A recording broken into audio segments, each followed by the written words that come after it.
there. It's Gary Parrish. Welcome back to the CBS Sports Eye on College Basketball podcast, where we sometimes discuss camel fighting dodo birds and leaky black. Matt Norlander is here with me. If you're watching on YouTube, smash the like button like you're Brandon Davies. You have consent.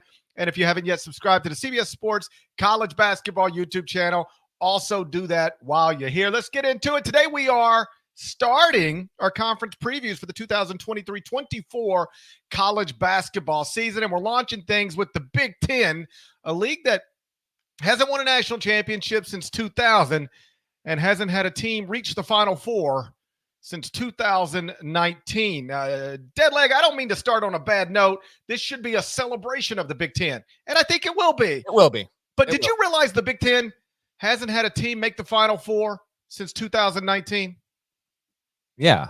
Did you not realize that? I didn't realize that. I feel like you opened last year's Big Ten preview episode with this exact anecdote, and the year before that with that exact anecdote. I don't mean to start on a bad note, but it's trivia time.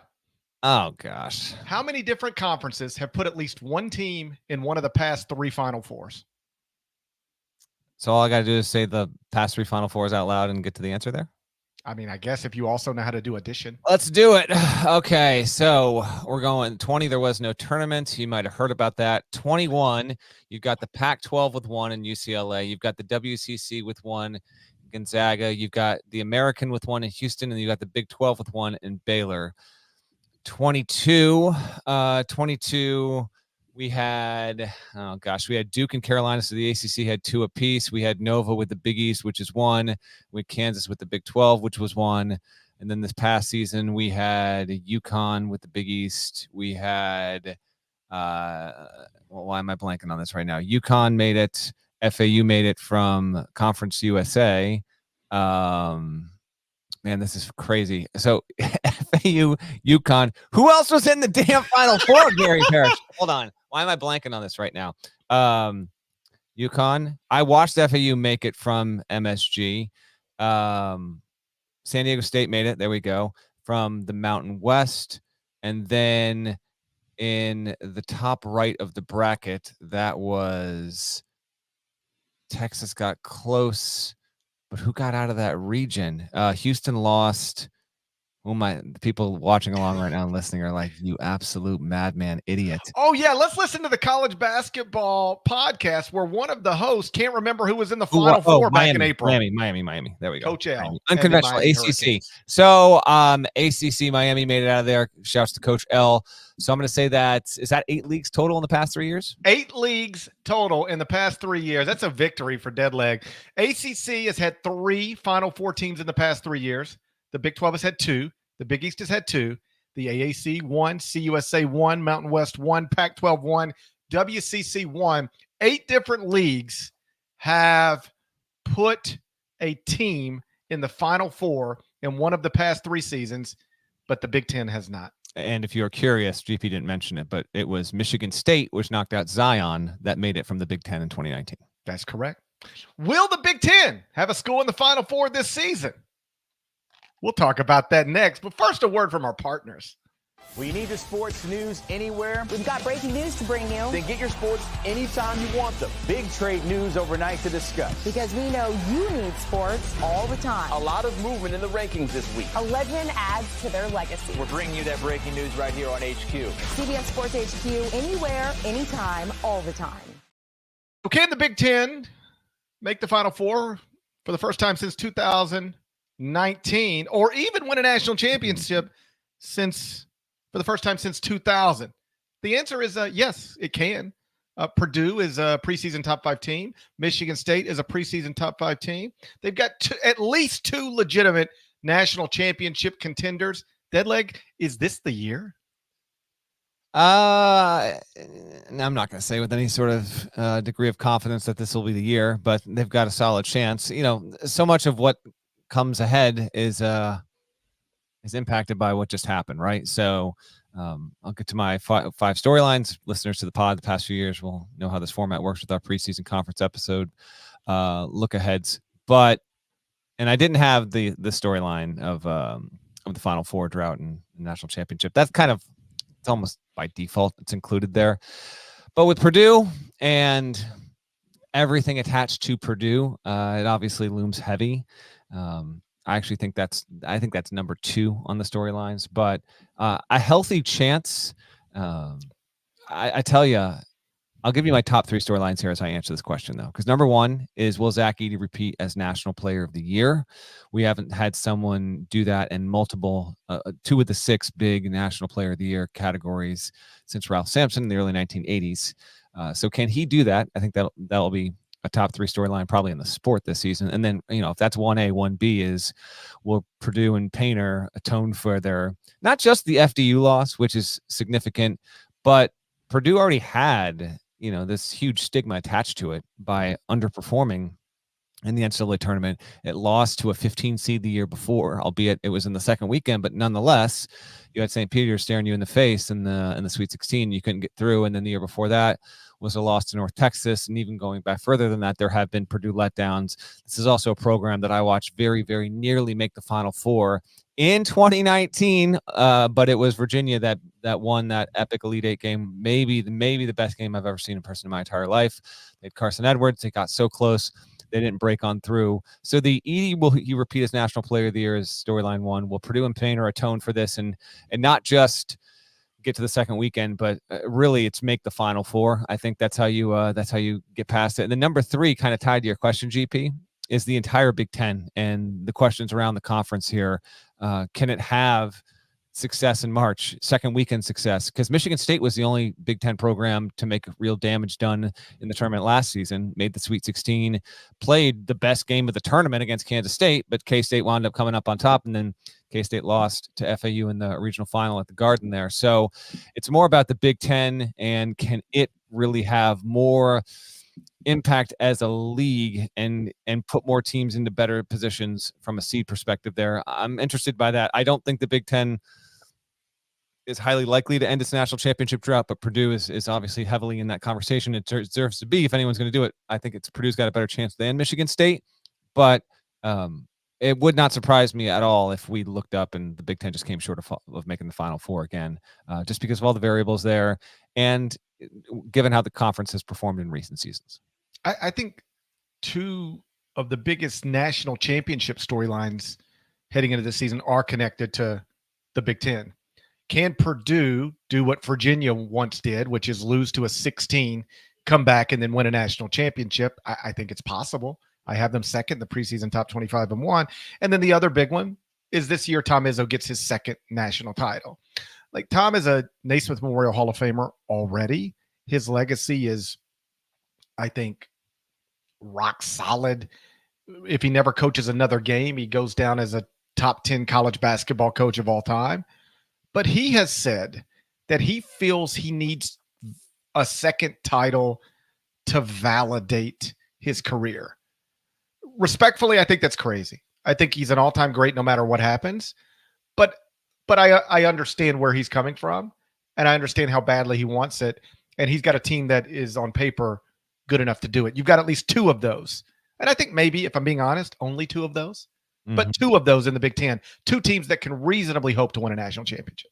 We will get to our predictions on where these teams fall into the overall hierarchy. And, oh, by the way, we'll link this in the podcast description. Our Big Ten preview, we're trying to publish these relatively in close order to when they publish on the site on .com on the CBS Sports app.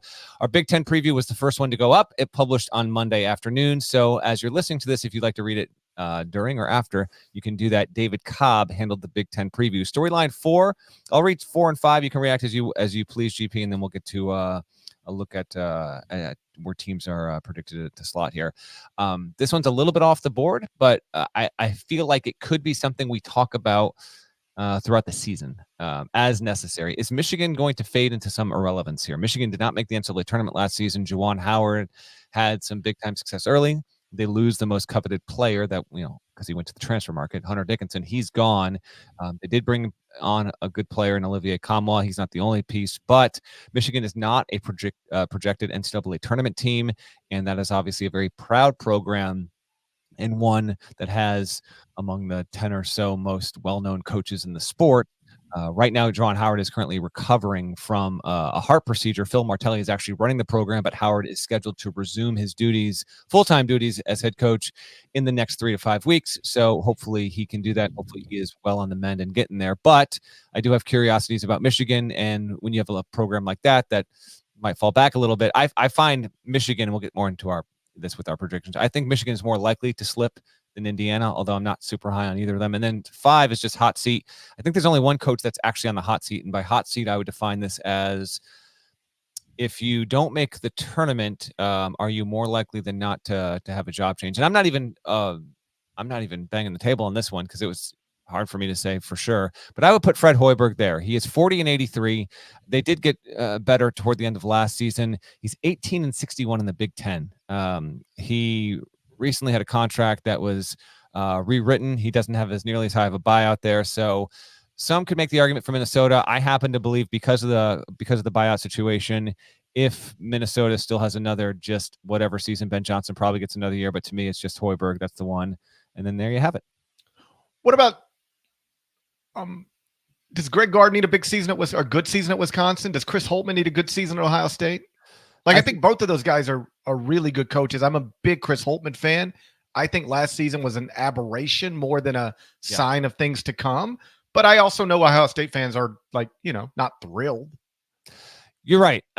If Ohio State did not make the NCAA tournament, if it fell short of that, it's certainly conceivable that Chris Holtmann would wind up being out of a job. I don't think that's unreasonable.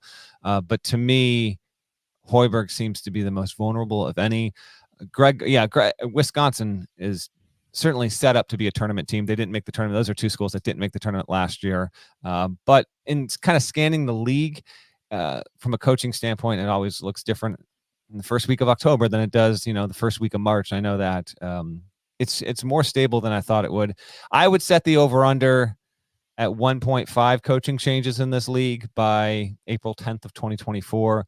If you wanted to take the over, I wouldn't fault you. It almost certainly will have at least one, just the way these things, the results just bear this out. And there's probably, we don't root for it, but just it's a fact of life with this. When you get paid a lot of money, you got to win games. And certainly some teams got to finish 10th, 11th, 12th, 13th, 14th in this league. So we'll see if that corresponds to any job changes. But to me, I would go Hoiberg, Johnson, probably Holtmann for top 3. Yeah, I would take the over 1.5, but I wouldn't be certain about which 2 or 3 I would tell you are going to got by the time this season is over. One other storyline you didn't mention. I mean, this is a big one. Okay. Can Indiana finally finish in the top 25 at KenPom for the first time since 2016? I figured I'd leave that all to you. People are talking about it. I think a person is talking about it. That's right. I mean, I've heard people talking about it. Multiple? Plural? I mean, so far it's just me, but we're going to see if I can get it to catch on. You're trying to have it catch on. Okay. Yeah, I'm trying to see if I can get it to catch on. Yeah, that's true. Indiana hasn't finished top 25 at KenPom since 2016. Trivia time. Okay. Do you know how many different schools? You went and looked this up, didn't you, you bastard? Oh, I had to. Oh my God. What do you know how many different schools? Well, it's funny you mentioned that. Do you know how many different schools have finished in the top 25 of KenPom in at least one of the past 7 seasons? Let me go ahead and tell you. Now, let me guess. Indiana's not one of them. That's the point. But you have the number. Yeah. Wow. So you went and you cross-referenced 7 seasons. Just the finish. Wasn't at one point they were in the top 25. You got to finish. You got to finish in the top. Final KenPom ratings for the season. 7 straight years Indiana's been outside. This is a blue blood program, Deadleg. This is a blue blood program. In 7 consecutive years, this blue blood program has finished outside of the top 25 at KenPom. It's not something you expect from a blue blood program. In fact, it's not something that's true with literally any other blue blood program. But here we are. How many different schools have finished in the top 25 at KenPom in at least one of the past 7 seasons? Indiana has not. Some might say we will find a brighter day. My answer is 54 schools. Oh, you're low. Am I? I'm that low? Mm-hmm. Don't tell me. In 7 seasons, don't tell me we've had more than 75 schools finish top 25. The answer is 63. Okay, 63. 63 different schools have finished in the top 25 at KenPom in one of the past 7 seasons. Indiana has not. Just let me run you through it real quick. It's an incredible list. You're going to run through all 63 schools right now? I just want to hammer home the point. You're going to name 63 schools. 63 schools that have finished in the top 25 at KenPom at least one of the past 7 seasons. Right. Indiana has not. So what that means is Indiana's not going to be on this list, all right? But here's the list. Alabama, Arizona, Arkansas, Auburn, Baylor, BYU, Buffalo, Butler, Cincinnati, Clemson, Colorado, Connecticut, Creighton, Dayton, Duke, Florida, Florida Atlantic, Florida State, Gonzaga, Houston, Illinois, Iowa, Iowa State, Kansas, Kansas State, Kentucky, LSU, Louisville, Loyola, Chicago, Marquette, Memphis, Miami, Michigan, Michigan State, Mississippi State, Nevada, North Carolina, Ohio State, Oklahoma State, Oregon, Penn State, Purdue, St. Mary's, San Diego State, San Francisco, Seton Hall, South Carolina, SMU, TCU, Tennessee, Texas, Texas Tech, UCLA, USC, Villanova, Virginia, Virginia Tech, West Virginia, Wichita State, Wisconsin, Wofford, and Xavier. Those 63 schools have at least once finished in the top 25 at KenPom past 7 seasons. Indiana has not. But, maybe this is the year. Maybe this is the year. I mean, it's a blue blood program we're talking about. And I know there's people out there and they go like, hold up a second. Indiana hasn't won a national title in 36 years, hasn't been to the Final Four in 21 years, hasn't even been to the Elite Eight in 21 years, hasn't been to the Sweet 16 or finished in the top 25 at KenPom in 7 years. I know people say that, but still, the facts are the facts. This is a blue blood program. Yes or no? Does it happen? I'm going to say no. No. I'm going to say no. Indiana's in year 3 under Mike Woodson. Started 30th at KenPom in Mike's first season. Right there on the verge of top 25. Finished 48th. Went the wrong direction. Then last season, I really thought last season was going to be the season. They started 12th at KenPom. You were way in on – people forget. You were way in on Indiana. Oh, no, I was a believer. Finished 30th. Major believer. Finished 30th. So listen, I respect your storylines, but I do think this is a storyline that also matters. Can Indiana finish in the top 25 at KenPom for the first time since 2016? And can Indiana stay within 3 games of Purdue in the league standings for the second straight year? I'm not asking Indiana to finish better than Purdue. That's crazy. All right. But Indiana is clearly the second best program in the state of Indiana. I think it's clear. And so can they, like in golf handicap, you're not trying to beat the person as much as you're trying to play. Can they stay within 3 games of Purdue in the Big Ten standings? Maybe this is the year. Let's get to our conference predictions then. Okay. Teams we think will make the tournament, where we think this all falls, where we think Indiana is going to fall in this grouping. Before we do that, you want to take a break? Word from our partners. Freddie, surprise! Dad! What's going on with your son? Wish I knew. Got a girlfriend I've never even heard of. When I told him I wanted to spend more time with him, he said no. It's just not a good time. Have you considered that he hates you? Don't sit there! Those are Christian Lacroix pillows. So we can't sit on the couch. Not in jeans.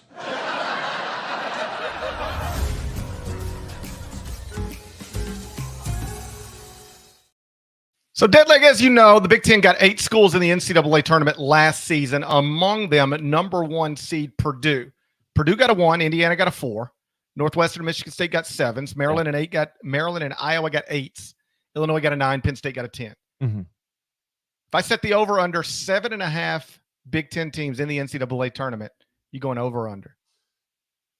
And then after you answer that, run us through which teams you think are making the NCAA tournament, and then proceed through the bottom of your Big Ten projected standings. All right, let's answer the over under first. I want your answer too, and then I'll get you my projected 1 through 14 here. I'll say, let me see, 4, 5, 6, 7. I'll say over. I'll say it's 8, but I'm going to say it's 8, and 1's going to Dayton. And if it's not 2 to Dayton, the other one that doesn't just barely doesn't. They're in the field, but when we get the when we get the overall seed ranking, we'll see that corresponds to them getting the invite to the first four just ever so narrowly. So I think we get there. Big Ten has got it's just got so much big in the middle, and it has been for a while. Which kind of goes to what I was talking about before. Can this conference just have more of an impact in the NCAA tournament? Are we going to be able to look up in the Sweet 16 and see more than one team? Will we see 3 or 4, Big Ten teams that have been able to push on through? It's been an issue with the league and a number of tournaments in recent history there. I'll say over. And for those listeners who checked in early and often to our summer shoot-around series, you are all too familiar with the fact that Gary Parrish is a big fan of taking the over. I'm going to assume that you are also going to take the over here. I'm going over. Yeah. I've got 8 schools too. In all seriousness, I've got 8. Jerry Palm, for what it's worth, also has 8, but I do not have the same 8 Jerry has. Jerry has Purdue, Michigan State, Illinois, Maryland, Wisconsin, Northwestern, Indiana, and Ohio State. I think my 8, you know what? It might be the same 8. Okay, well, there you go. I'm glad you I think it is the same 8. I think I'm basically Jerry Palm. Okay, there. I'm like the Jerry Palm of this podcast. The Jerry Palm of the podcast. Yes. Okay, you want to roll with that? That's by all means. You have a blast. I would like to be referred to going forward as the Jerry Palm of the Eye on College Basketball podcast. Here is my projection. I've got Purdue 1, Michigan State 2. I'm going to go Illinois 3, and we can circle back and just touch on some of these, particularly teams we didn't have summer shoot-around episodes for. Maryland 4. You got to have some sort of unpredictability here. I don't like going with the crowd. I'm going Ohio State to pop back big and go Ohio State at 5, Wisconsin at 6, Northwestern at 7. You liking a little bit of that flavor? And then I will say Rutgers. Yes, Rutgers is 8, which means I will have Indiana at 9 to the NIT. I will have Michigan at 10 to the NIT. It's a blue blood program, dead leg. And I'll have Nebraska. Super thick chunks of broken life and reality. Nebraska at 11. Iowa at 12. Minnesota at 13. Penn State at 14. Where do we disagree in our 8? So I've got OSU 5, Bucky 6, Northwestern 7, Rutgers 8. Who do I have in the tournament that you do not? I think Rutgers, right? You would have Rutgers in, and I would have Indiana in. I'm just going to bet on the blue blood program. Okay, only one of these things can make the NCAA tournament: blue blood program or Rutgers. What are we doing? As of late, Rutgers has been that's the thing, though. Indiana came a strong last season. No doubt. In the CBS Sport wide projection, by the way, is Purdue 1, Michigan State 2, Illinois 3, just like me, Maryland 4, just like me, Wisconsin 5, Indiana 6, Northwestern 7, Ohio State 8, Rutgers 9, Iowa 10, Michigan still down there at 11, then Nebraska, Minnesota, Penn State rounds it out there. We don't differ very much. Okay. I have Purdue 1. I have Michigan State 2. I've got them both in the top 5 of the top 25 and 1. The only other Big Ten team I've got in the top 25 and 1 is Illinois, and I've got them at number 23. So my top 3 is just like yours: Purdue, Michigan State, Illinois, followed by number 4, Maryland. I believe that's the same. The next 2 we have in slightly different orders. I've got Wisconsin 5, Ohio State 6. You had Ohio State 6, Ohio State 5, Wisconsin 6. We're still basically on the same page there. At 7, I do have Indiana. It's a blue blood program, for crying out loud. At 8, I've got Northwestern, boo-booey back. And then after that, that's where I cut it off. 9th, Nebraska. Okay. Going to the NIT. NIT good enough for Fred? I think so. In that scenario, I think Fred would stay on. Yes. I've got Iowa at 10, Michigan at 11. I've got Rutgers all the way down at 12. I might be low on them. I know it's not inconceivable. Higher. I might be low.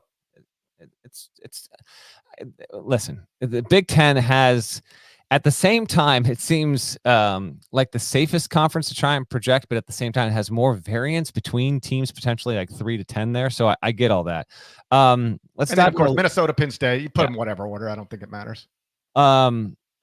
All right, let's dive in just a little bit with these teams. It won't go too much on Purdue and Michigan State. We had summer shoot-around episodes on those teams. If you want kind of a little bit of deeper analysis, please go find them. They're not that hard to find in the feed or on the YouTube page, but I don't want to repeat ourselves too much. But Purdue, they're number one because not just Avidi, but the coaching. They'll have depth, they'll have size, they'll have defense, they'll have veteran wing play.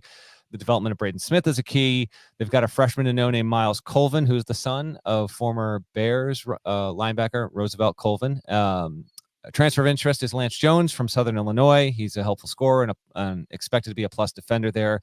Purdue just has enough there that it's hard to talk. At least it was hard for me to talk myself off of picking them number one in the league. And by the way, we're recording this a day before the Big Ten does its media day. So as you're listening to this, you're going to notice there's going to be a little bit more Big Ten talk. If you're a diehard college basketball fan, you're following stuff on the internet, there'll be more Big Ten in your general environment here over the next 24 to 48 hours there. So Purdue, you kind of know the story there. Michigan State, because it brings back so much with Hogard, Tyson Walker, projected to be the best player on the team. I would say Hogard might be the most important. We'll see. Jaden Akins is also going to have to play a huge role. Malik Hall, Madi Sissoko, that's probably your starting five. And then they've got some really good freshmen coming in. Xavier Booker being a 6'11" guy, maybe the most notable of them all, but they've got Jeremy Fears, who's a 6-footer, who'll, I think, get some valuable spot minutes. Cohen Carr, who, if he can be a 2-year player, we'll see. He's an athletic freak. We'll see how much he winds up popping and mattering for them. Those three freshmen, Jackson Kohler, who will continue to get better as well. It's in fact, GP, as I was prepping for the pod and kind of going through and doing my, building out my list for top 101 players and top 101 teams. Happens every year. There's a few more teams that I'm initially just like, I don't know. And then I wind up being like, I just can't get myself off of just putting them high. I'm there with Michigan State. Like we talk on April 15th, 5-6 months ago, I would have been resistant to put Michigan State in the top 10. Now I can't find any argument not to have them there. You've got them top 5. They could well be a top 5 team when the AP top 25 comes out. We'll see. It's Purdue and Michigan State on their own tier, as GP said before. And then Illinois, I have it 3, but I do think it gets a little bit murky here. But I do love Coleman Hawkins, and then Terrence Shannon Jr. Is my most likely non-ED player to be the best player in the Big Ten this season. I think he's going to be a stat monster. They get Dane Danger back. Quincy Guerrier comes over from Oregon. He'll finish out his career in Champaign after transferring from there previously at Syracuse. The question with Illinois is who's going to play point. They've got Dre Gibbs-Lawhorn, who's a freshman coming in. They may need him to do that. Terrence Shannon ran some of the offense. We'll see how much he's still tasked with doing that. But I take them narrowly over Maryland, which has Julian Reese, Dante Scott, and of course Jameer Young, who is probably going to be a top 5 producer in the conference. I would at least I would expect that. They've got some good freshmen coming in, and Kevin Willard has been able to come in and make Maryland a factor in the conference immediately. Like with some of these coaching situations, when guys come in, it's understandable if they take over a job, circumstances depending, where it just, okay, you might need a year or two. And the transfer portal now has eliminated some of those expectations, or at least some of that patience that comes along with it. But if you're a Maryland fan, we are early into the Willard tenure, don't get me wrong, but it's going about as well as you could possibly expect there. So I like them just narrowly behind Illinois. That's my 3 and 4. Are you with me on the same page with those two being the most likely spots in the 3 and 4 behind Purdue and MSU, Parrish? That's right. Listen, you can break this down a million different ways and reach sensible conclusions, and then the season will start and somebody's going to be noticeably significantly better than we anticipated, and vice versa. But yes, in the way that you do these things in October, heading into a season that starts in November, I think it's pretty clear you've got Purdue and Michigan State in tier 1. And then I think Illinois, Maryland in tier 2. And maybe you can throw Wisconsin in there with them if you want to. But I don't think you'll see very many Big Ten projections that don't have Purdue, Michigan State, Illinois, Maryland as the top 4 in some order.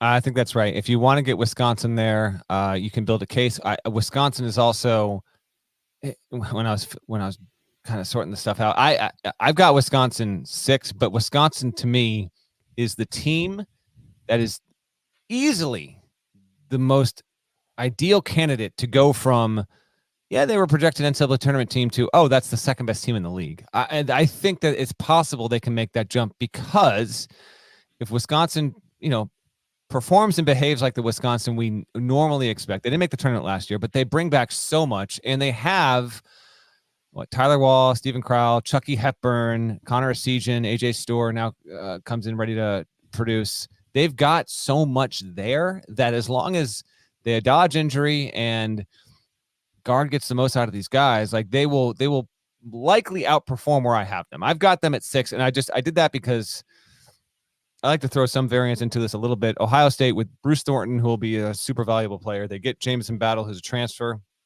Zed Key is back for Ohio State. Roddy Gale Jr. will probably be among the 3 or 4 biggest breakout players in the league this season, I think. And then there's a couple of freshmen. Scotty Middleton is getting a little more love than Tayson Chapman, but I actually think Tayson Chapman's going to wind up being one of the 3 or 4 most valuable freshmen in a Big Ten, which isn't going to have an overload of freshmen that are going to be, huge contributors there. So I go OSU 5, Wisconsin 6, and then GP, Chris Collins has been at Northwestern for 11 seasons already. Talking about the passage of time, that's unreal. Boo Booey's back. He's a preseason all-league first-team level guy. Him and Ty Berry, that backcourt will determine how far this team goes. So I did zag a little bit, going OSU higher than you'd find them probably in the preseason polls. Northwestern probably a little bit higher. Rutgers a little bit higher. We'll see how it works out, but I've got those teams making the tournament. Rutgers lost Cam Spencer to UConn, Paul Mulcahy to Washington, and then Caleb McConnell, he's off to try and make an NBA career. He was a top 5 defender in the country last season. So Rutgers is in an interesting spot because, it's in this chase to get, its biggest recruiting haul of all time, with Ace Bailey now trying to land Dylan Harper, and that would be for next season. But in between that, it just missed the tournament last season. Remember how those quad 4 losses, and that turned out to be something it couldn't overcome. They made the tournament 2 years prior. And so we could be talking about Rutgers a year from now, and it's going to be as hyped of a preseason as the program has ever had. Can it get enough to crack through the tournament? I'm going to say yes, because they got big Cliff Amori back, and he'll be a top 2, top 3 big in the league this season. Mawat Mag is back after he tore his ACL in February. Noah Fernandez, a transfer from UMass, is one to keep an eye on, and then Derek Simpson is back as the 2 guard. So that's where I round out my my top half of the league.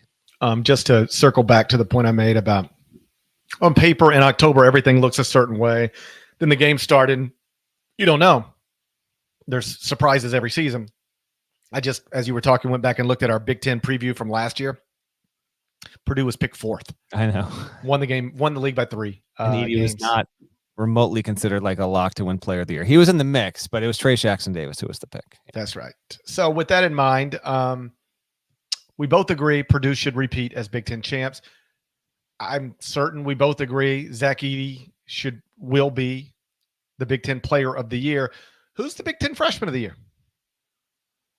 I'm going to say it comes out of Indiana. I'll say Mackenzie Mbako. He's going to play with some good guys alongside him in that front court. Khalil Ware probably should be Indiana should probably have the freshman of the year. And if you want to introduce like the transfer of the year, the most impactful transfer, like Indiana could have both of those. And if that winds up being the case, then I could well be wrong. I've got IU on the outside looking in. You've got him on the inside of the tourney there. And then you got Malik Reneau, who should make a big jump. But I'll say Mbako, originally committed to Duke, then decommitted once that class got kind of crowded. And now he goes to play for Mike Woodson. He is my pick. Is he yours as well? Yeah, I think so. He's the highest rated recruit enrolling at a Big Ten school. Consensus 5-star guy, possible one and done first round pick. You look at some of these freshmen at highly rated freshmen at other places, and it's like, well, I'm not sure how much they're going to get on the court or how much they're going to be asked to do, or there's at least 3 players that are obviously going to be more of an offensive priority. With Mackenzie Mbako, like one of the reasons he decommitted from Duke to go to Indiana is so that he would have a bigger role as a first-year player, and he should have a big role as a first-year player. Yes, that's who I would go with. And how about this? You ready? Yep. If Indiana is able to do what it has not done since 2016, and that's finish in the top 25 at KenPom, Mackenzie Mbako will be a big reason why. Yeah, He'll play a role in that. Yeah, that's quite a yarn you're spinning. That's not so hard to envision. 63 different schools have finished top 25 at KenPom in the past 7 seasons. Indiana, not one of them. But this could be the year. This could be the year. Doing the list again or no? No? Yeah, I'll just run you through it real quick. Good. We got some Iowa fans in the chat. I will get to the Hawkeyes before we get out of this podcast. But I'll say Xavier Booker out of MSU would be my second most likely freshman of the year. We'll see. MSU, Isso's got such reliable vets, and he's got such a good freshman class. It's a big reason why I came around more and more on Sparty in terms of its capability to be a national championship contender. Don't know if we really do coach of the year stuff as much as we did anymore, but I put Painter down here because I was looking at it was based on my projections of the finish of how the conference finishes out. And if Purdue finishes first, Michigan State finishes second, Illinois finishes third, Maryland finishes fourth, and Ohio State finishes fifth, I still don't even think that Holtman would have done enough in that scenario to get coach of the year. I think it will be Painter who winds up winning it there. The coach of the year either goes to the coach of the winning team that's just so dominant, or it goes to a coach that's in 2, 3, 4, or 5 that was predicted to finish bottom 5. It's usually one or the other. So I think Painter is the most likely pick for coach of the year. You have any thoughts on that or no? Yeah, I mean, yeah, I'm sure. Seems likely. Right. If Purdue repeats as Big Ten champs, Matt Painter should be Big Ten coach of the year. And I don't want to hear people try to give it to if Penn State finishes 7th. Oh, well, unless that would happen if Penn State, which I have last, if Penn State, I'll double. If Penn State finishes 7th in the league in that scenario, probably makes the tournament, then yes, Mike Rhodes will probably win Big Ten Coach of the Year. Do you realize? And we've been through this. I know you before. can go anything out, but I'm just would you disagree that would happen? I mean, if they go, I think it would have a good chance of happening. I would enthusiastically, aggressively disagree. It's outrageous. We don't give awards out based on this kind of bullshit in any other sport. At any other Coach of the Year awards are so ridiculous. Imagine if you thought there was a guy who played for, I don't know, that he was going to be the 7th best player on the Minnesota Timberwolves, and he was actually the 2nd best player he was the 4th best player on the Minnesota Timberwolves. You wouldn't say he's the MVP of the Timberwolves. You would say Anthony Edwards is. But that's what we do in college basketball when it comes to coaches. Matt Painter is supposed to be great, and he is. But this other guy was supposed to suck, and he was actually mediocre. Let's make him Coach of the Year. Let's give Coach of the Year to somebody who had a mediocre season. I mean, a 7th and making the tournament from Penn State is not mediocre. That's you're overstating it, but I know what you're saying. Just because you're supposed to be great, it shouldn't be held against you when it comes to earning awards. That's the point. Yes. My favorite one of these is that Billy Donovan literally had 2 national championships before he had one SEC Coach of the Year award. 20 times on the pod. It is outrageous. No less true. Yes. 63 different schools over the past 7 seasons. 60. Let me just run you through them real quick. All right, here we go. Matt Painter should be the Big Ten Coach of the Year. You know what? I'm ready to no matter what happens, Matt Painter should be the Big Ten Coach of the Year. All right, there you go. It's been decided October 9th. It's a go. In the interest of, talking to all Big Ten fans here, let's go from the bottom up. Penn State is projected to be the worst team in the league. You got Mike Rhodes coming in from VCU. Ace Baldwin follows him there. So Ace Baldwin, there's a chance he could be a really awesome player on a really bad team. We'll see what Rhodes can do. He has made a living for decades being a tremendous coach and something of an overlooked one. We've talked about him on the show previously before. Minnesota, Dawson Garcia is still the big man there, the big name man there. We'll see if Ben Johnson can, push through in year 3 and actually get them further up. To be determined. Nebraska, Keisei Tominaga, all league level guy. I want to say Hoiberg brought in 5 transfers, but one of them was Aaron Eulis, who has subsequently been involved in. He's one of, who knows how many players at Iowa that was caught up in all that gambling stuff there. They gambling in Iowa, buddy. After the fact, he was involved in that. So we'll see. He was one of 5 transfers though. Hoiberg brought in but Tominaga is the big name to know, and he could be top 10 player. Hails from Japan, and a really cool story there. I would love to see him continue to thrive and do well. Michigan, Nimari Burnett comes in by way of Alabama to help Olivia Kamwa. I think Kamwa's addition to Michigan is massive. I think his play will wind up being pretty crucial to them. And then let's talk about Hawkeyes, because I am lower on them than I think your average college basketball forecaster here. Peyton Sandfort and Tony Perkins are two names that I would anticipate like wind up producing at a decent clip there. And I think this is a good candidate to be the surprising team. Like, Iowa fans listening are aware of the fact that there have been plenty of seasons in the past where the Hawkeyes might have been picked. I'm going to just toss out, don't fact check this, A to B, but they might have been picked 6th and they finished 2nd. They might have picked 10th and they finished 5th, right? They might have been picked 8th and they finished 3rd. There have been some seasons when that has happened, and they may well be another candidate this season to do that. I looked at what they had on this roster after losing so much, and it's hard for me to make the case personally that this group will finish in the top half of the conference. That's just me. But if you're an Iowa fan and you feel like we've seen this before, go watch Fran do it, by all means. I'm not saying it's impossible. I'm just saying I didn't personally see that on the docket this year. So if I'm going to pick a few teams to surprise, then inevitably I'm going to have 1 or 2 teams that wind up, I'm projecting to be 2, 3, or 4 spots lower than the overall average, and Iowa just happens to be one of those schools. I'll let you take it up with Chris Hassel. I haven't heard from Hassel yet, but I know he's going to find me. Yes, CBS Sports HQ anchor and tremendous play-by-play guy out there, Chris Hassel, our own big-time Iowa stan. He will find me, and no doubt I'm ready for the lashing. I don't have Iowa in the NCAA tournament either, but they have made 4 straight. So if you're an Iowa fan saying, "Oh yeah, keep being skeptical of us," I get that. Oh, yeah. You doubted us last time too, right? I get that.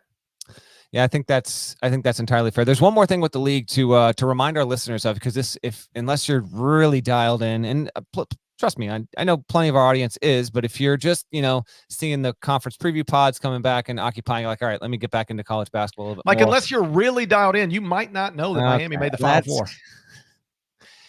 Here's the thing. Exposure for the league is going to be different this season. Yes, there will still, as always, be big-time must-see games on Big CBS, and CBS does incredible production with Big Ten matchups. But the overwhelming majority of this league's inventory from a basketball standpoint has been on ESPN for a long, long time. And, like, viewership habits, you were just accustomed to, Monday, Tuesday, Wednesday nights going and seeing, a couple games on ESPN or ESPN2 or the family of networks there, if you will. Now there's a lot of games that are moving to Peacock, moving to streaming, and going to NBC. Obviously, there will still be stuff on Fox, and some of the very best matchups you'll see this season on CBS, of course. But just the exposure of the league is about to change, and I think for Big Ten fans in particular, who've gotten a little bit of this on the football side, of course, I always wonder how some of that stuff can impact the way that some people report or talk about these teams. I think the Big East, frankly, faced this issue in the first few years after it lost its affiliation and having its games on ESPN. It has since recovered, not that it necessarily needed to, but I think when your audience is so used to seeing your teams talked about all the time in a certain way and discussed, it just won't happen on the same way on ESPN that it used to. That's just the fact of the matter. Like, you'll still see some Big Ten games, like when they're involved in non-conference matchups, like they'll be on that network, but it won't be the same. And I think that's a major change. And I think some Big Ten fans aren't overly thrilled about the idea of like having to go find their games on streaming here or there. And there will be big time games. Like, we've seen it happen with the Big 12. I want to say there was like a Kansas State game that was a big one last year, and it was on ESPN Plus. Like, that's becoming more and more of the model, for better or for worse. And I think that will be another storyline as we kind of get into the season here, where some of the Big Ten stuff that was once more visible than it will be in the months ahead. The most famous one that kind of like really took a hit by not being on ESPN anymore was the NHL, when it went that period of time where there was no NHL on ESPN, and they frankly just ignored the sport. Like, you didn't, when I was a kid, I didn't follow hockey, but I watched SportsCenter. And so you're just aware of what was going on in hockey because, like, you didn't change the channel. They downgraded that a bit. And I don't think this is a big deal, because it's not like on Get Up on ESPN. I know. They're spinning every morning talking about, the 63 teams. They're not talking about that. Wait till Stephen A. Smith is on Get Up talking about, you realize there's 63 teams. There are 63 teams. I can't wait. Dude, if I ever see Stephen A. Smith on Get Up talking about there's 63 teams that have finished in the top 25 at KenPom in Indiana. In Indiana? That's the Hoosiers? I'll die. You really might if that happens. Might. I mean, there's 63. I could run you through them. I think Wofford's in there. Wofford is in there. Yeah. And I know what you're thinking. God, how could Wofford do something that Indiana can't do? I don't know, man. It's just Mike Young. Mike Young. Fletcher McGee. It's Mike Young. If Indiana had Mike Young and Fletcher McGee, we wouldn't be having this conversation. Remember that time I forgot Miami made the Final Four 7 months ago? What the hell was that? That's not as good as you forgot RJ Barrett. Who? See? Yeah. All right. You think that's a podcast? That's a podcast. All right. Shouts to Devin Downey. Shouts to Chester, South Carolina. Shouts to Huck. Shouts to Larnell. Shouts to Terry M.F. and Teagle. No, I'm not on board with this, by the way. Let's say, you know what? We're saving that story for the Big 12 episode. When the Big 12 Baylor fans are listening, we're saving that for when we get to the Big 12, whenever that, we'll get into that then. And we'll talk through it. And you know what? I'll be receptive of your opinion. Okay. If you push back on Terry Teagle re-entering the shouts, yeah, I'll listen to you. All right. I'll hear your case. Yep. But I was moved to bring Terry Teagle back to the shouts, and we'll get into it. That's part of his master plan. Oh, this is a brilliant promotion for the Big 12 podcast. Damn right it is. Oh, people are going to be edge of their seats, biting their fingernails, waiting for it now. What led GP to bring Terry Teagle back into the shoutouts? You'll only find out on the Big 12 episode. Norlanders still hate him so much. You will only find that information out on our Big 12 preview pod. When is that coming? You're going to have to wait and see when we go live or when it pops in the feed. And one last push for the YouTube channel, because we are trying to add more and more subscribers. As you know, the best way to listen to the podcast and to hear it first is by subscribing to the YouTube channel. So even if you can't necessarily listen to it right then and there, you know when it goes live, and you still always get it before it hops in the feed. So that's yet another reason. YouTube.com, you might have heard of it, / Hold on. YouTube.com. Hold on.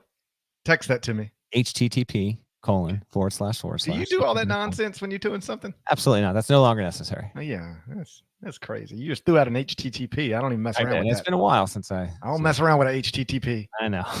Thank you guys for listening to the Iron College Basketball Podcast. If you're not subscribed, like Deadleg said, go subscribe. YouTube, but also anywhere you subscribe to podcasts, Apple, Spotify. 5 stars, nice review. There's more of us than there are of them. That needs to be reflected in the comments. So do that. We'll talk to you again real soon.